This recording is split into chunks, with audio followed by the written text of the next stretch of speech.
fakta pada masa-masa awal. Nah, itu kan kita harus cross-check data. Ya. Kita mulai bagaimana kita memahami teks Quran ini pada masa generasi awal. Apakah yang dimaksud, yang diserupakan itu, subbiha yang dimaksud itu, yang diserupakan, itu penyalibannya atau orangnya yang dimaksud? Maksudnya dari pandangan Islam atau Kristen ini? Tentu saja ini dari pandangan Umat Islam umat terdahulu. Islam itu sendiri. Yang pertama-tama. Yang pertama-tama itu seperti apa? Atau tradisi Kristen generasi awal memahami Quran itu kayak apa?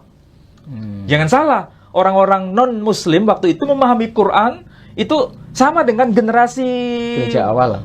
Muslim awal. Oh, Muslim awal. Iya, generasi Muslim awal dengan generasi gereja awal ketika memahami Quran itu ada kesamaan. Itu beda dengan Katolik dan Protestan. Beda. Ini kita sedang merujuk bagaimana yang dimaksudkan Quran itu sebenarnya. Oke? Nah, coba kita cek data di dalam tulisan Yunani tadi yang sudah saya kirimkan ke Pak Edi. Yang ini apa nih? Yang teks bahasa Yunani dulu. Ini ya. Oke. Ini adalah teks bahasa Yunani yang ditulis oleh seorang bapak gereja generasi awal yang dikenal sebagai pujangga Kristen waktu itu. Jadi ini bukan tokoh sembarangan, bukan tokoh yang tidak dikenal, tapi ini tokoh yang sangat dikenal dalam tradisi gereja Ortodoks, gereja Katolik maupun gereja Protestan tahu tokoh ini.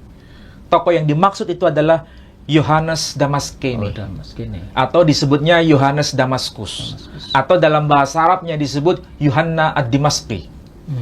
Beliau itu lahir tahun 676 Masehi, meninggal tahun 749 Masehi. Jadi beliau meninggal tahun 749 Masehi. Atau kalau dalam tahun Hijriyah itu meninggal tahun 131 Hijri. Jadi ini masa yang sangat awal, Pak Edi. Maksudnya lebih dekat dengan era wafatnya Nabi. Nabi SAW itu meninggal tahun 632 Masehi. Ya kan? Sedangkan tokoh yang bernama Yohanes Damaskene itu lahir tahun 676 Masehi. Meninggal tahun 749 Masehi atau meninggal tahun 131 Masehi. Sorry, 131 Hijri. Ya. Berarti ini beliau hidup pada masa kekhilafahan Bani Umayyah.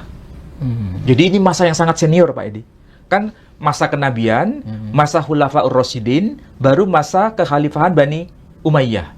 Baru setelah itu kekhilafahan Bani Abbasiyah. Oke.